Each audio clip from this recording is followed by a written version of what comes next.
And we welcome you back. Hey, did you catch the start of the Indy 500 on Sunday? Yeah, there was Mark Cuban, proud grad of Indiana University. How you know he graduated? Oh, come on, he's brilliant. So he gets to start him. He waves the green flag at the Brickyard. Nice. To get him going. What a thrill, obviously, to do that in your home state. Mark Cuban joining us from Dallas. Is that pretty cool? Hey guys, that was amazing. What a rush. I mean, you've got those guys just blazing underneath you for the pace laps, and then they're like, just keep on waving that flag till the last car gets by. It was incredible. Hey, you're kind of, after playing San Antonio in the first round, have you turned into kind of a Spurs fan here? I mean, I saw this quote about kind of wishing San Antonio would go all the way. Is this accurate? Go Spurs, go. Because? Yeah, I mean, because, you know, look, Tim Duncan is a Hall of Famer. He's incredible, and he's been our nemesis forever. I would love to see him win Game 7 against Oklahoma City with a game-winning shot, and then repeat it against Miami. Game 7, game winner, Tim Duncan, run down the tunnel, never to be seen on a basketball court again. Purely for selfish motives. You got to respect. 100% selfish motivation. Well, Mark, obviously you've been in the news a lot lately, and I got to tell you something, man. You know, first of all, you know we're friends, obviously, so I'm a little biased, but I don't think you have anything to apologize for. I know people have tried to misconstrue your words and not listen to the entire interview, and I just want to say for myself, and I only speak for myself, I don't speak for Shaq, Kenny, or Ernie, you have nothing to apologize for, man. Mark, Thanks, this Charles, is Shaq. I appreciate that. In fact, guys, as we go down that road, it would be beneficial, I think, for everybody as we have this discussion if we're going to play about a 4-minute clip. Mark, I appreciate that, guys. your interview with Inc. magazine, and so we'll play this, and then we'll come out and we'll roundtable it. I appreciate it. I take it that Sterling's attitudes are not widely shared among the owners, but how do you prevent that kind of ugliness from getting out, and how do you keep it out of the league? You don't. You don't?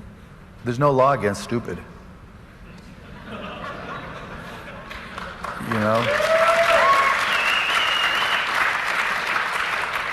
know, I learned a long time ago, you can't, in talking, not from action, but you can't beat stupid out of people.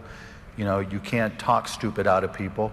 You can't expect stupid to disappear or dissipate. You can try to help people who are, and that's typically what I try to do when I find it in my organizations. But I also try not to be a hypocrite. I know I'm prejudiced. I know I'm bigoted in a lot of different ways. You know, and I've said this before, if I see a black kid in a hoodie at night on the other side of the street, bouncing, I'm probably on the same side of the street, I'm probably going to walk to the other side of the street. If I see a white guy with a shaved head and lots of tattoos, I'm going back to the other side of the street, right? If I see anybody that looks threatening, chances are there's part of me that takes into account race and gender and age. I'm prejudiced. But other than safety issues, I try to always catch my prejudices and recognize and be very self-aware that, my stream of thought is never perfect, and I've got to be careful. And to me, that's part of growing up, and that's part of it's what I try to instill in my kids, that none of us have pure thoughts. We all live in glass houses, and that part of maturing is recognizing when you're having thoughts that probably aren't right, catching yourself and going forward. But not everybody does that, and whether you're an employee or an employer, people are going to be stupid and make mistakes. And the thing that scares me about this whole thing is I don't want to be a hypocrite, and I think I might have to be. And that's, being a hypocrite bothers me more than anything after my family, so it won't be fun. A hypocrite in what way?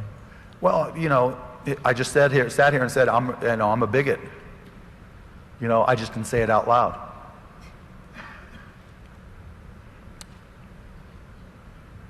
Let me create a kind of... And let me qualify that, because someone's going to take it as a media thing, right? I've always got to be careful now. you know, I think we're all bigots, right? And I don't think there's any question about that.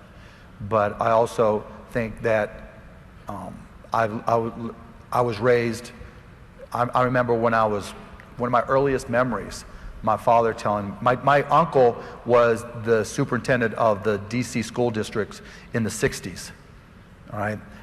And I remember us sitting down and being very clear to me that the way we think in this family is that everybody's equal, that if you go back and look at the history of people who have been oppressed, it's never been for a good reason, and it's never valid, and that's never acceptable, and of everything and anything you possibly can do, treating anybody differently for race, religion, or any other reason is wrong. But that doesn't mean you're not going to have those thoughts from time to time, right? We all succumb to those thoughts, and you've got to realize that when you have those thoughts, they're wrong. And as you know, my point in saying all this is I do, you know?